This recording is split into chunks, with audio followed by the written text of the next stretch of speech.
So the idea here is that we're talking about necessary truths implying in some way that God exists. It's the argument from logic to God. And although, of course, the paper, James's paper in particular, talks about the law of non-contradiction, it really doesn't need to talk about that as opposed to any other necessarily true proposition. And it's not like I don't think there are any metaphysically true metaphysically necessary propositions. I think there are, and we could just pick one, and then we can run with the argument. So in some way, I'm disputing something that's actually common ground to us, and I'm not completely radical about this. My point really was just that the specific way that this aspect of the argument was defended in the paper did seem to me rather thin, and it was worth bringing that out. That was really what's going on. So it's a shared assumption, in fact, between us both. But I wouldn't venture the types of defense of it that's presented in the paper. So, I mean, strictly speaking, it seems to me it's not a well-defended aspect of the argument, even though I agree with that bit of the argument, right? So, just to put it into perspective, and I think that the type of thing that worries me about this way of doing it, I mean, let's pick the law of non-contradiction for the purposes of the argument, right? It seemed to me that the defense of the claim that proposition is metaphysically necessary that we get in the paper was broadly speaking an appeal to inconceivability, and I am quite dubious that that's the right way to defend this type of notion. I'm quite skeptical of the I guess the legitimacy or something of appeals to inconceivability in metaphysics. I mean, what that comes down to me, to some extent, is I don't expect my intuitions to be a particularly reliable guide when it comes to weird metaphysical things, right? I imagine I'm probably going to have intuitions that are pointing in all the wrong directions, right? That's how I approach metaphysics. So I don't expect, so it doesn't really matter to me, that, I mean, inconceivable can be taken in a couple of ways as well. I mean, like, inconceivable given a certain conceptual scheme is completely different to sort of inconceivable in any sense. And it seems to me that it's dubious whether anything is completely inconceivable. It might be a contradictory notion itself, right? Because I name something that's completely inconceivable and I conceive of it briefly, if only to wonder whether I can conceive of it or not. But, most of the time when we say something is inconceivable, what we mean is that, like, our current conceptual scheme doesn't allow that to be possible. But we can always adapt our conceptual schemes, and so for instance, Kant thought that Euclidean geometry was kind of conceptually necessary or whatever. So couldn't conceive of it being false, and it was part of the synthetic a priori structure of how cognition worked in general. And now we've got non-Euclidean geometry. Everybody thinks general relativity is broadly true, and everybody's fine with that now. Right. It's difficult to understand, but, like, nobody puts forward these kind of Kantian arguments anymore. We just kind of figured out how to think about it like that. And there's non-classical kind of paraconsistent logics out there these days that don't have non-contradiction as an axiom or even a theorem. So seems a bit behind the times to say that it's completely inconceivable, right? Well, can I lots of people conceive of it all the time. So. The conceivability that I picked that up in your paper. I wonder, how do we figure out what's metaphysically, because you said metaphysical necessity is something that you two hold in common.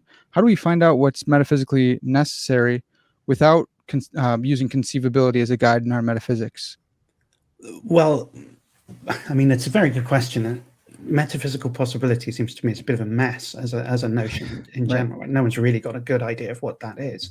Lots of partial models kicking around with people more or less engaging with them, but I don't think there's a good theory of metaphysical possibility out there. But here's a thought, right? One way of gaining knowledge about what's metaphysically possible would be through a much more cautious approach than simply introspecting and seeing what I can conceive of. And you might think that you can draw inferences to the best explanation on the basis that, for instance, someone might make an argument that propositions exist, because of the theoretical utility of positing that. It does a lot of work for the ontological cost that you pay for positing them, and that can justify, to some extent, believing that they're real, right? So that might be one way of getting there, but what we're talking about here is a long, long way from like anything like proof, scientific kind of justification, or even kind of just a rational like certainty or something. You just sort of like, there's reasons to think that, and if I come to that conclusion, then it's not like completely irrational because here's my reasons, right? That's how I would think we make progress in metaphysics, a delicate balancing act of lots of different considerations and very finely weighed evaluations of those. Yeah. Well, Dr. Anderson, do you have any, I don't know, you're not here to like defend conceivability in metaphysics, but do you have any line of thought there of why it is reasonable to use conceivability in this argument? Well, maybe the first thing to say is that the argument doesn't really require conceivability as a criterion for discerning metaphysically necessary truths or any other necessary truths. And just to back up a bit to what Alex said at the beginning there, he's absolutely right that strictly speaking, this isn't an argument from the laws of logic per se, or at least if it is, it doesn't have to be, because it's more generally an argument from necessary truths. Okay, that's the starting point, the recognition that there are some truths that are necessary, that they could not have been false, they could not have been otherwise. And so, as Alex acknowledged, as long as we can find some common ground that there are some necessary truths, and I don't think it would actually take us very long to settle on a candidate necessary truth like no human being is a prime number, right? Okay, I mean, it's kind of silly, but there's something that, a human being could not have been a prime number. There's a necessary truth there, mathematical truths, certain geometric truths, and so forth. So in a sense, we could just pick one and run with it. However, I do want to make a little bit of defense of what we say in the article, because we do say it's an argument from the laws of logic. And the reason we do that is that laws of logic, generally speaking, are good candidates for necessary truths that a lot of people, unless their minds have been polluted by philosophy, academic philosophy, will think that there are laws of logic that are necessary, sort of rules of inference, of validity, that are not only true but could not have been false. And a good example to get people up and running would be the law of non-contradiction, that no proposition can be both true and false. Now, once you start getting into the literature on logic and philosophy of logic, yes, there are challenges to just about any law of logic. Certainly the three classical laws of logic, there are challenges. There are people that reject them. We grant that. We still think that they have a lot of intuitive appeal. And in a sense, we're not so much appealing to conceivability as just intuitions about necessity and possibility. And if we can't grant even our intuitions some weight in this issue, then I'm not sure we're going to get really anywhere in philosophy, because you're going to have to start with some shared intuitions and ask what follows from them. So yes, we do start with the laws of logic. There are definitely objections.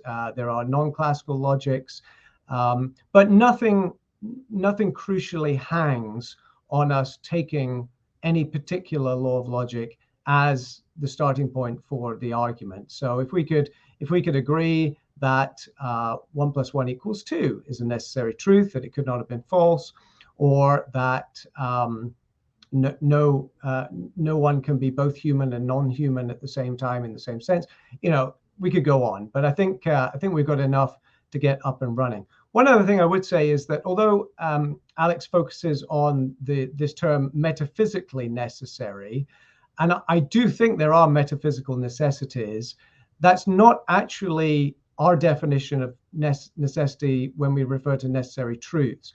We're just speaking of truths that could not have been otherwise, that could not have been false, or to use the language of possible worlds, something that is true in every possible world. That would be an equivalent phrase for necessary truth. So there.